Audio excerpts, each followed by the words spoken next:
আসসালামু আলাইকুম। এখানে একটি আল্ট্রাসোনোগ্রাফির পেশেন্ট যাকে নিয়ে কথা বলবো, সে একজন কুশিং সিনড্রোমের পেশেন্টের তার চেহারা দেখানোর জন্য পারমিশন দেয়নি, তাই তার ছবি দিতে পারেনি।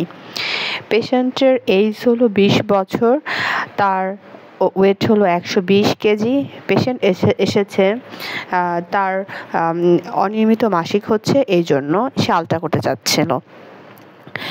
পেশেন্টের 2 দিন আগেই তার লোকাল ফার্মেসির দোকান থেকে তার মুখে অনেক বেশি ব্রণ ছিল, তাই একটি ক্রিম ইউজ করেছে। তারপর তার মুখ একদম ফুলে লাল হয়ে গিয়েছিল। পেশেন্টের কুশিং সিনড্রোমের পেশেন্টের কী আছে সেটা নিয়ে আপনাদের কথা বলছি। পেশেন্টের ওয়েট 120 কেজি, ওবেস পেশেন্ট, এবং পেশেন্টের চুলগুলো খুবই পাতলা পাতলা। পেশেন্টের মুখে অনেক বেশি ব্রণ আছে, তার অনিয়মিত মাসিক হচ্ছে বেশ কয়েক বছর ধরে, এবং পেশেন্টের 3 বছর ধরে 120 কেজি ওজন। যখন তার মাসিক হয়েছিল সেই বছরে তার ওজন ছিল 80 কেজি, এবং পেশেন্টের অ্যাসিডিটি আছে, পেশেন্টের হাইপারগ্লাইসেমিয়া আছে, গ্লুকোজ লেভেলটা একটু বেশি, এবং পেশেন্টের দেখা যায় কোথাও ইনফেকশন হলে সহজে ভালো হয় না, মানে পুর ওন্ড হিলিংয়ের হিস্ট্রি আছে।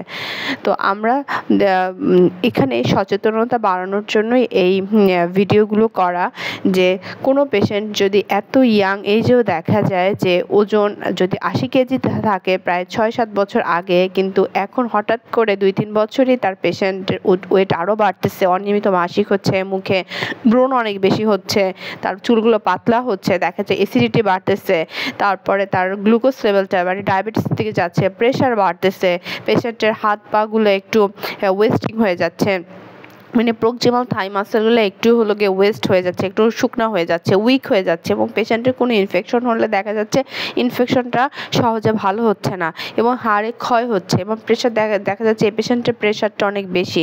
এগুলো নর্মাল পেশেন্ট হিসেবে আপনারা কাউন্ট করবেন না। ইমিডিয়েটলি আপনারা মেডিসিনের ডক্টর দেখান এবং ডায়াগনোসিস করেন, এবং সে অনুসারে চিকিৎসা নেন, এবং অবশ্যই আশেপাশে কোনো দোকান থেকে এই যে পেশেন্টের এমনিতেই তার পেশেন্টের আগে থেকেই তার ওবেস পেশেন্ট, তার অনিয়মিত মেনস্ট্রুয়াল অ্যাবনর্মালিটি, তারপর আবার তার একনি ছিল, সেই জন্য তার লোকাল দোকান থেকে ফার্মেসির দোকান থেকে সে একটা ক্রিম ব্যবহার করলো, তারপর পুরা মুখে তার অ্যালার্জিক একটা রিয়াকশন হয়ে তার চোখই খুলতে পারতেছে না। এগুলো করবেন না।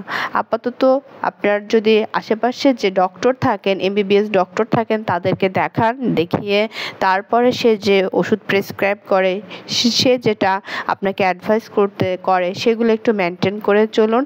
আলহামদুলিল্লাহ এ ধরনের রোগগুলো দ্রুত আপনাদের ভালো হওয়ার দিকে যাবে। তো আজকের এ পর্যন্তই। সবাই ভালো থাকবেন। আসসালামু আলাইকুম।